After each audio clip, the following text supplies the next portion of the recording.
TGIF. This is my new business card. I'm so excited about it. So today I'm going to talk about if you're getting cheated on, it's your fault. So before you hate me, I just want everybody to know that I've been that girl. I am that girl. Under the sanity that I've made myself become, underneath it, I'm still that girl that thinks that my boyfriend might be cheating, or is he doing this, is he doing that? But I keep it under control, because you'll drive yourself insane and your boyfriend will cheat on you. Because if you're saying this enough to him and to yourself, then it's going to happen. You need to relax. And this is for anybody that's getting cheated on, men too. If your boyfriend or your girlfriend is cheating on you, it's your fault. And it's true. Because either, one, A, you're allowing it to happen and you're not leaving him. Number two, the reason why he or she is doing this is because of your actions. I know that it's his fault or her fault too, but it's also because of you and the way that you act. And I will prove this in this blog. This is more of a serious topic. This is something in my past that I've dealt with my whole life. I've always been this person that's accused and actually cheated as well. I definitely want to put it out there that, you're the person that's causing this to happen. Either by letting it happen, enabling it, or causing your partner to cheat on you without giving any other option, because there is no other option, because you're a psycho. So here I'm going to let you guys know the signs and the reasons behind why they're cheating on you. So there's the past. You have his whole past. You have your whole past. You are coming together in this relationship and you're accepting everything that's happened in the past. Everything. You're accepting that person. You take this person as your partner and you accept everything about them.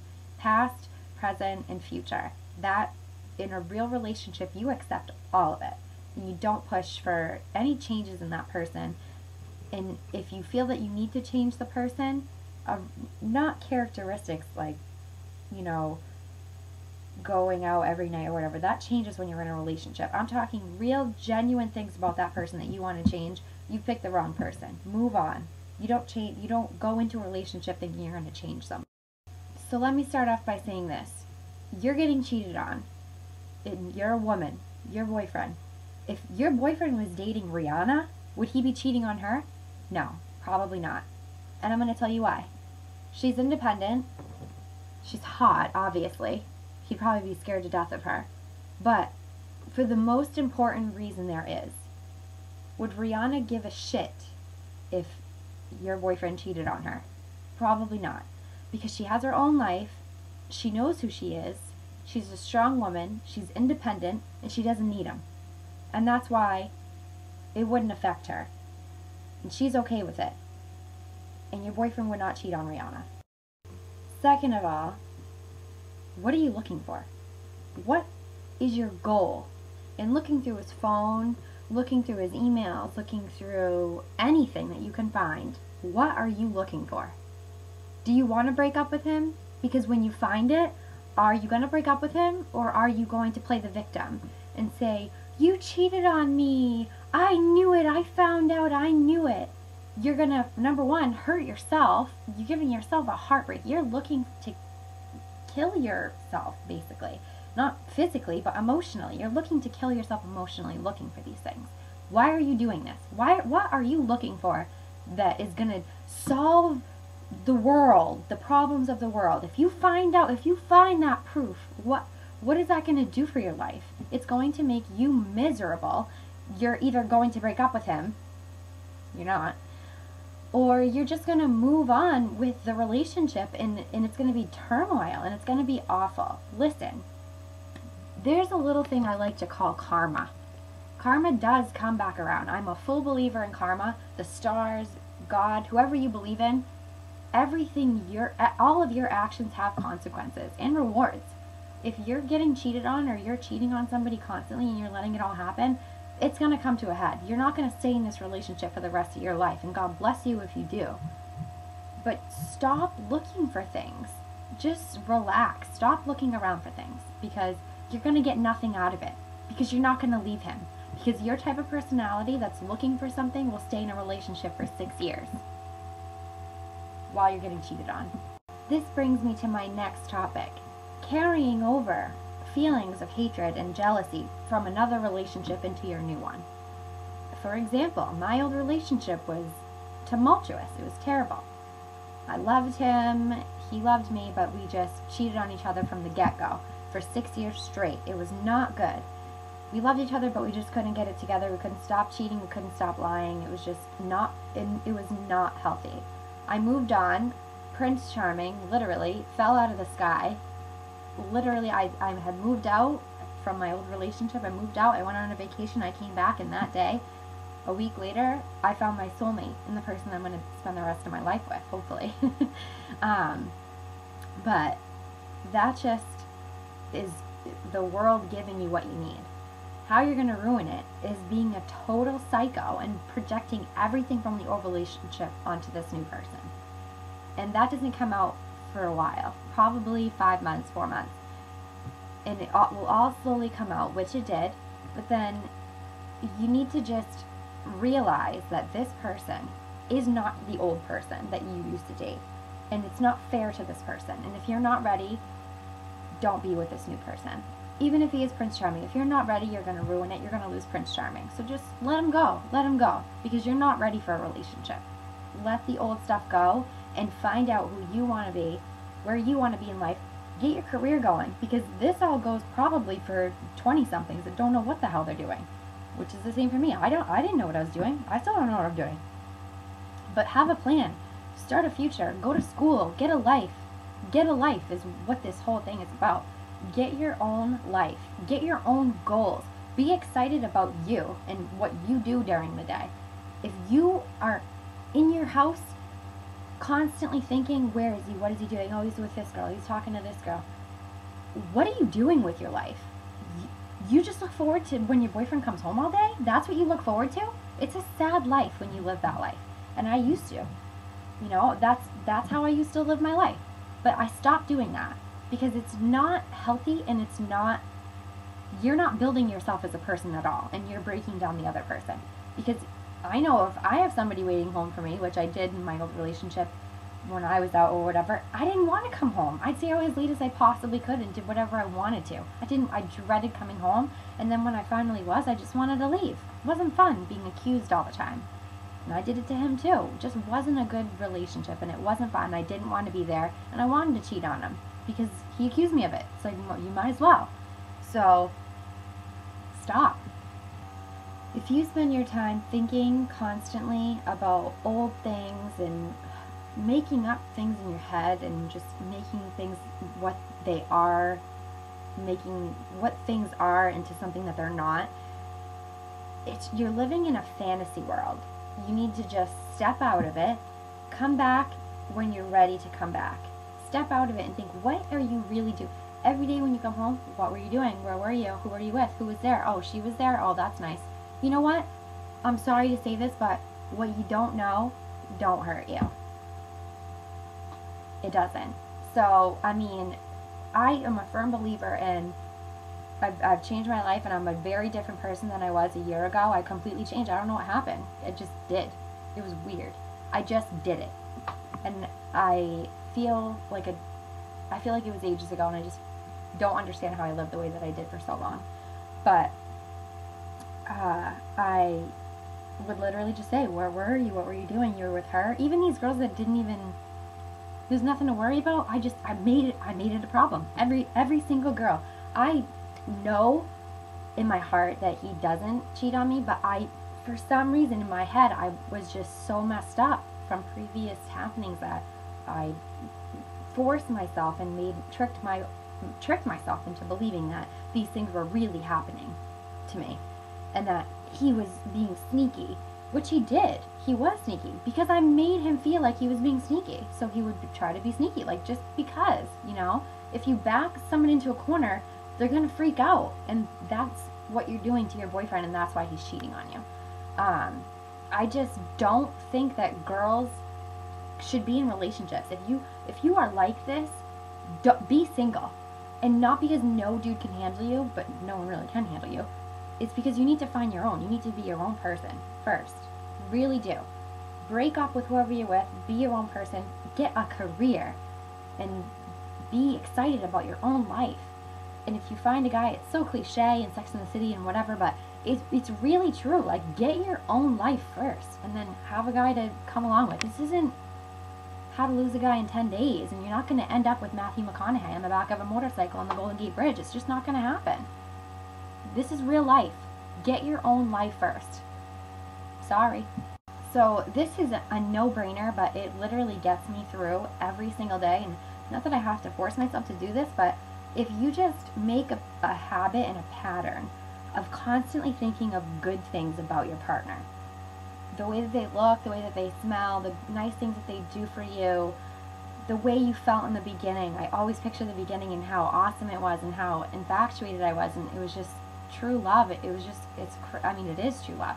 But that feeling of new love and obsession is just awesome, and it carries me through even now, because it was just such an awesome feeling. Today it's a totally deeper, better, more intense love, but in a different way. I love him as a father, I love him as a boyfriend, and I love him as a best friend. It's definitely grown into this beautiful relationship that it was nowhere near it was a year ago. We've just repaired it by just being positive. We are literally just positive all the time. If either one of us is in a bad mood or grumpy, it's, you're grumpy, leave me alone. And that's literally how we deal with each other. If we're a little grumpy, we talk to each other a little bit. It's like, I'll give you your space and you give me mine. And it's never anything like, what were you doing? Were you with? I literally haven't had that conversation with him in a year, and it's been a relief for myself and for the relationship. And thank God, because my daughter is old enough now where she knows what we're saying and knows what we're talking about, and we're barely ever negative. I mean, we'll get down and have a bad day at work, or like I'll have a bad day through, vlogging or whatever, Etsy, and it's only about other outside things. It's like, this house is my safe haven. I want to come home and cuddle with my family and be happy, and I want to be here all the time with them, and that's awesome, But I mean, that being said, get your own life, even if it is sitting in your house and talking to yourself on a vlog, or selling vintage clothes online. If that's what you want to do, great. Be excited about it, and be excited and push forward with every day. I look forward to every day, and my boyfriend leaves from dusk till dawn, and I enjoy that. And when he comes home, I cherish every second that he's here with me and my daughter. And it's the best way to live your life. Have your own life. Let him do whatever he wants to do. You do whatever you want to do. It's the best way to live your life, because where your mind really is at all times is home with your family. And it's just, you can have that if you just make sure that you put in the time in your own life and yourself, and gain the confidence in yourself to be able to have a whole day by yourself every day. Like, just be alone. Go read a book. I know it sounds dumb, but go to the library. I love going to the library and looking through old books and grabbing a book and sitting on I love that. It's the best feeling. Just being so secluded, even if you're surrounded by people, it's almost like my yoga. I don't go to yoga anymore. I used to love it, but it's like my therapy. I just love it. Just little things like that. Just go for a walk, and I don't know, it just sounds very cliche and dumb, but I relish in those moments, and I really feel in tune with myself. And when you do, you're okay, no matter what happens. Find your own life. Okay, so I've said this a million times, but the number one thing is to forgive. Literally, that is what you need to do. If you are in this relationship right now and you're being cheated on, or you're cheating on them, forgive yourself, forgive them, and even if you haven't cheated, forgive yourself for being a complete and total psychopath for the last 3 years. And that's what I did for myself. I forgave myself. I said, you know what? You had a rough time in the past. You've had a baby. It was a rough couple of years. I forgive me, because I was a psycho. I ruined this relationship, but I'm going to do my best to repair it. And it was literally, I remember the night he came home late, and it was like 10 o'clock at night, and he had stopped working like 5. And I knew that because I was probably freaking tracking his phone or something. I don't know what I was doing, but I was doing crazy stuff. I was doing crazy stuff. And it was exhausting. I just realized you need to stop. Like, I'm too tired for this. I have a beautiful baby girl. I don't need to be doing this anymore. So he came home and I just said, I think I just hugged him really tight and I said, I miss you so much. And I didn't ask any questions. And I just sat with him and I just said, I missed you so much. How was your day? And I didn't ask any invasive questions. Literally from then on, I just stopped. It was weird. I just stopped. I didn't ask where he was. I didn't ask where he's been. And you know what? Now he tells me. And it's okay. It really is okay. I told him, I said, I don't want to know everything you're doing. Like, it's none of my business. Just do whatever you need to do. And you know what, girls? If he is cheating on you, you're going to find out eventually. Whether it takes years or months, you know, you will find out. And the truth will come out. And the truth shall set you free. And in my case, the truth gave me my high school crush. And now I have a beautiful family with him. All because my ex-boyfriend and I had a terrible relationship. And I got out of it. In my wildest dreams, what I'd ever dreamt of is being with a faithful best friend and having a beautiful daughter and a beautiful house and a beautiful life together and a family. And I almost lost it because of me. And I'm completely owning up to it. I almost lost my family because I was an insecure, jealous person. And of course, there's still feelings of insecurity and jealousy, but it's minuscule compared to what it used to be. And it's because I faked it till I made it, and it's really true. Like, just make yourself feel confident. Tell yourself you're confident and act confident, and don't be crazy. Don't ask them where they've been. Don't ask them where they've been, you know, whatever. Don't ask them. Just relax and enjoy the time that you have with them. Be excited that they're home. Be genuinely excited. And I am. Every night I'm just so happy to see him. And just keep those feelings suppressed of jealousy. It's not normal. And you're going to lose what you have. So my favorite quote, I saw it on Instagram. I love to Instagram quotes if y'all follow me. It's lose the argument and not the person. And that's such a powerful thing. You're wrong. Okay, I'm wrong. But I love you and I don't want to lose you over this stupid fight that we're having. I'm wrong. You don't even have to say you're wrong. Just let it go. Let it go and forgive the person and just take the blame because you don't want to lose the person over a stupid fight. That's my thought for the day. So have a great weekend. Might post tomorrow or I might post Monday, and I'll stop saying but yeah, TGIF.